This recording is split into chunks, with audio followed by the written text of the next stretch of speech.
呢個模式全球啞忍咗80年。1960至到70年代，美國深陷越戰嘅泥沼，黃金儲備大量流失。時任尼克遜總統突然間宣布暫停美元對黃金，當時匯率大亂，大家都以為美元會就咁玩完。點知美國揾到一條新嘅頂梁柱，撐起成個江山——石油。1973年第4次中東戰爭開打，引發石油危機，油價一夜暴漲。點不知美國國務卿基辛格飛去中東，同沙地阿拉伯皇室秘密會面，成功達成咗一份重要嘅協議。以後美國提供軍事保護，罩住沙地阿拉伯，而沙地就承諾第時所有嘅石油交易都會以美元定價同埋美元結算。石油美元 petrodollar 嘅體系正式誕生。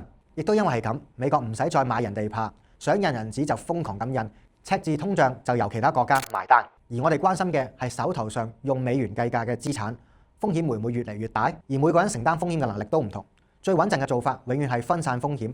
黃金、其他主要貨幣、實物資產，甚至乎新興加密貨幣資產都可以係選擇。喺呢個 AI 盛行嘅時代，如果你想同時投資唔同國家嘅貨幣，又唔想投放額外嘅時間，做到自動賺取利潤，輕鬆幫自己資產增值，咁你就要識得利用智能嘅科技去投資啦。Hello， 大家好，我係 Wing Sir， 一個研究咗量化交易策略好耐嘅投資人。即刻訂閱我哋嘅 YouTube Channel 去感受量化交易嘅威力啦！